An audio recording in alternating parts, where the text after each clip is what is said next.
Cerita tentang masa kecil Pangeran Siddhartha. Ia dikenal sangat penyayang, sopan, rajin, dan tidak sombong. Wah, sifat yang patut dicontoh nih adik-adik sekalian.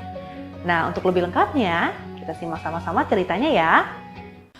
7 hari setelah Pangeran Siddhartha dilahirkan, ibunya yaitu Ratu Mahamaya meninggal dunia.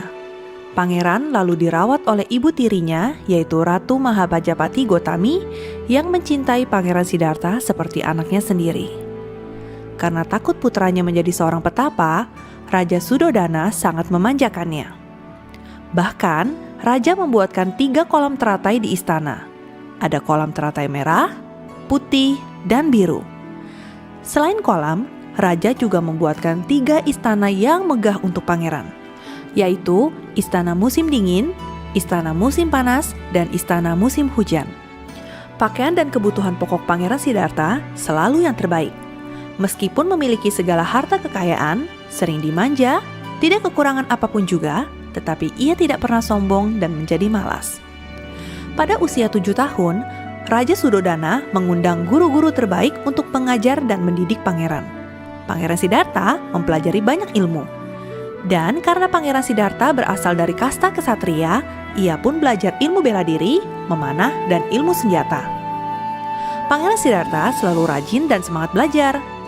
Ia selalu sopan kepada semua guru-gurunya karena ia tahu berkat merekalah ia memperoleh pengetahuan yang berharga. Pangeran Siddhartha menjadi murid yang terbaik. Pangeran Siddhartha selalu baik kepada semua orang. Ia juga suka menolong makhluk yang menderita dan membutuhkan pertolongan. Kalian masih ingat tidak dengan cerita Pangeran Siddhartha yang menyelamatkan seekor angsa yang terpanah? Nah, Cici ingatkan kembali ya ceritanya ya.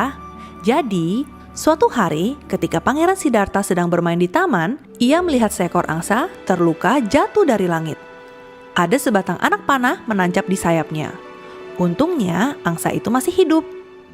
Pangeran Siddhartha mencabut anak panahnya, mengobati, dan memeluk angsa itu supaya merasa hangat dan nyaman. Ternyata yang memanah angsa itu adalah Pangeran Dewadatta. Pangeran Dewadatta adalah sepupu Pangeran Siddhartha. Ia minta untuk dikembalikan angsa yang baru saja dia panah. Ia bilang bahwa angsa itu adalah miliknya karena ia yang memanahnya. Tapi Pangeran Siddhartha menolak. Ia tidak ingin angsa itu dikembalikan kepada orang yang telah melukainya.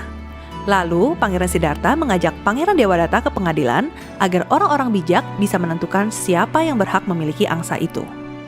Akhirnya, para hakim memutuskan bahwa angsa itu adalah milik Pangeran Siddhartha.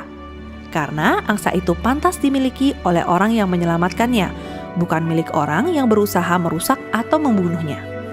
Dari kecil, Pangeran Siddhartha juga suka bermeditasi. Suatu ketika, Raja Suddhodana mengajak Pangeran Siddhartha pergi ke perayaan bajak kerajaan.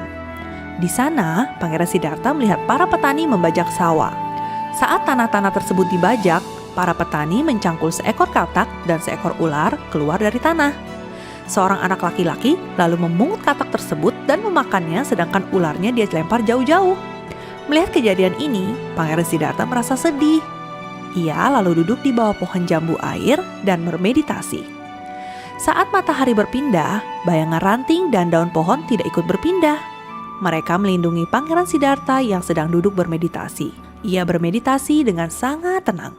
Karena suka bermeditasi, Pangeran Siddhartha menjadi anak yang tenang. Adik-adik yang manis, dari cerita di atas, walaupun hidup sebagai seorang pangeran yang serba berkecukupan dan dimanja, tapi dia tidak pernah sombong. Dia sangat ramah dan bersahabat pada semua orang, bahkan kepada hewan. Dari kecil, Pangeran Siddhartha memiliki meta dan karuna yang begitu besar kepada semua makhluk. Selain itu, meskipun menguasai ilmu bela diri dan senjata, tapi dia tidak suka bertengkar apalagi menyakiti makhluk lainnya. Ia sangat cinta damai. Dia juga tidak pernah malas dan selalu rajin belajar, serta selalu sopan dan hormat kepada guru-gurunya. Nah, kita semua sebagai anak Buddhis yang baik harus ramah dan bersahabat. Tidak suka nakal, apalagi bertengkar dengan orang lain. Selain itu juga patuh dan hormat kepada orang tua dan guru-guru kalian ya.